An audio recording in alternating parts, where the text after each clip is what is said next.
ایک جگہ پہ بیٹھ کے رہنے کے بجائے الگ الگ علاقوں میں بڑھ جانا چاہیے، تاکہ ہم دین کا جو کام ہے وہ کر سکیں اور دعوت زیادہ سے زیادہ لوگوں تک پہنچا سکیں۔ لہٰذا لوط علیہ السلام اردن کی طرف نکل جاتے ہیں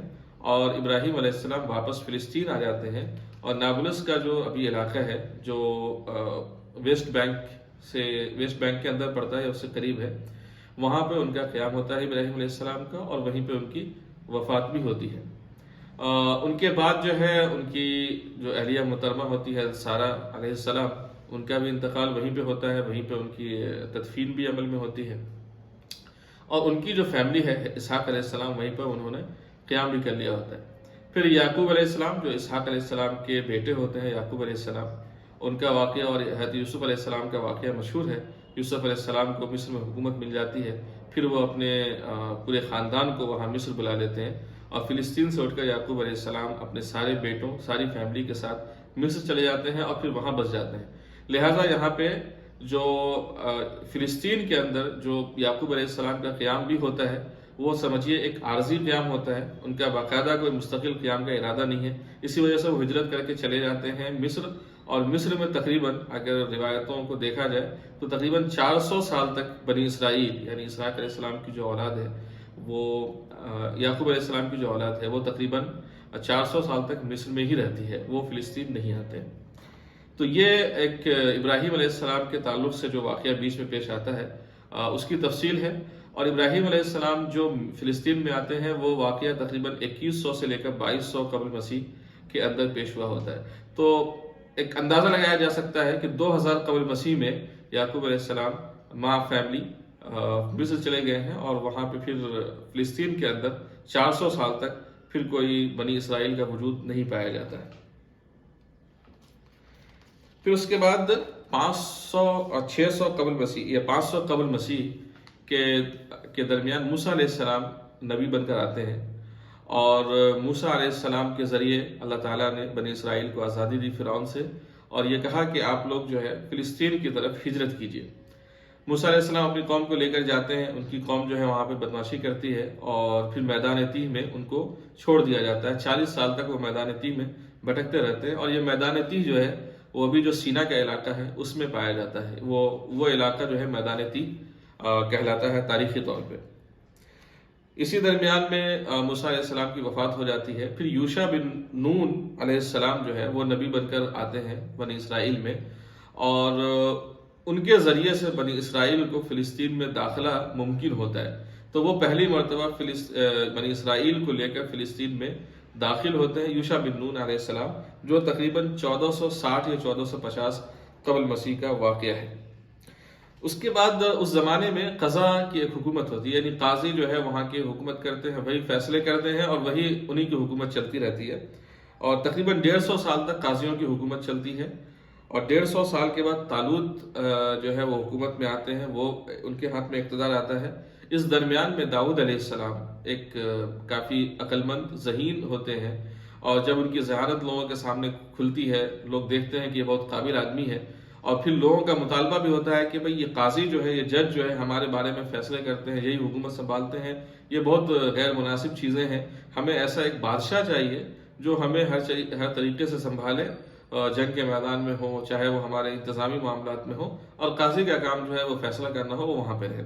تو لوگوں کے مطالبہ اور داؤد علیہ السلام کی ذہانت اور قابلیت دیکھ کر پھر قضا کا جو معاملہ ہے وہ ختم ہو جاتا ہے، داؤد علیہ السلام کو حکومت دے دی جاتی ہے، وہ بادشاہ بن جاتے ہیں۔ تو وہاں سے ملوکیت یعنی بادشاہت کا دور شروع ہوتا ہے، لیکن بہت دور تک نہیں رہتا، بلکہ سلیمان علیہ السلام ان کے جو صاحبزادے ہیں اور آخری دوسرے نبی ہیں، ان کے ہاتھ میں اقتدار آتا ہے۔ پھر وہ ہیکل بنواتے ہیں، جو مسجد اقصی آج ہے ہمارے پاس بیت المقدس کے اندر، ایک ہیکل بنواتے ہیں، اور پھر جا کر ان کا جو ہے انتقال ہو جاتا ہے۔ یہ واقعہ بھی تقریباً 923 قبل مسیح میں تکمیل ختم ہو جاتا ہے۔ 923 قبل مسیح میں سلیمان علیہ السلام کا انتقال ہو جاتا ہے، تو ان کے بعد ان کی حکومت جو ہے 2 حصوں میں بٹ جاتی ہے۔ ایک یہودا کی حکومت ہوتی ہے، یہوذا کی حکومت، جس کا دارالسلطنت جو ہے اورشلیم ہوتا ہے، اور دوسرے اسرائیل کی حکومت ہوتی ہے، جس کا دارالسلطنت جو ہے سامرا ہوتا ہے۔ تو فلسطین کو 2 حصوں میں بانٹ دیا جاتا ہے۔ ایک سامرا جو جنوب کا حصہ ہے وہ سامرا کے پاس چلا جاتا ہے، اور جو یہوذا یعنی جو شمال کا حصہ ہے وہ یہوذا کے پاس چلا جاتا ہے، جس کا دارالسلطنت یروشلم ہوتا ہے۔ اس کے بعد 722 قبل مسیح میں آشوریوں نے حملہ کیا فلسطین کے اوپر، اور پورے فلسطین پر نہیں حملہ کیا تھا بلکہ انہوں نے سامرا والے علاقے پر حملہ کیا تھا جو اسرائیل کا دارالسلطنت تھا، یا اسرائیل کی جہاں پر حکومت تھی، اور انہوں نے آشوریوں نے تقریباً وہاں پہ یہودیوں کو بری طرح سے قتل کیا، ان کے خلاف جنگ کری، اور جو یہودی بچ گئے جنگ میں ان سب کو وہ غلام بنا کر عراق کی طرف لے گیا۔ اور کلدانی حکومت نے 586 قبل مسیح میں یہوذا کی مملکت پہ حملہ کیا جو یروشلم والا تھا، اور یہاں پر بھی مارنے کے بعد جو قیدی بچے یہودی بچے اس کو لے کر وہ بابل کی طرف چلا گیا۔ جب یہودی یہاں پہنچے تو کلدانی حکومت سے چونکہ ان کی دشمنی ہو گئی تھی، انہوں نے ان کی حکومت برباد کر دیا تھا، تو کلدانی حکومت کے خلاف ان لوگوں نے بغاوت کری اور فارسی حکومت کا سپورٹ کرتے ہوئے کلدانی کے خلاف حملہ کروا دیا، اور 540 قبل مسیح میں انہوں نے کلدانی حکومت کو تہس نہس کروا دیا، اور جو اس وقت کا فارسی کا بادشاہ تھا قادش ثانی، اس کا ساتھ دیا، اور اس کے سپورٹ میں آ کر ان لوگوں کو پھر سے ہدایت مل گئی فلسطین میں آباد ہونے کی۔ لیکن فلسطین میں حکومت جو ہے وہ پارسیوں کی تھی، اس فارسی بادشاہ کی تھی، اور یہودی ان کی حکومت کے تحت فلسطین کے اندر رہ رہے تھے۔ پھر کچھ ہی سالوں کے بعد سکندر نے حملہ کیا اور فارسیوں کو وہاں پر شکست دی، یہودیوں کو مجبوراً سکندر کے کنٹرول میں رہنا پڑا، سکندر کے اقتدار تھا وہاں پہ، اور لیکن سکندر کے مرنے کے بعد ہی آپسی اختلافات شروع ہو گئے، جنگیں اور جھڑپیں شروع ہو گئی، اور اس کا فائدہ اٹھا کر یونانیوں نے بھی اثرات اپنے پھیلانے شروع کر دیے، تو بہت سارے یہودیوں نے یونانی مذہب جو بت پرستی پر مبنی تھا اس کو قبول کر لیا،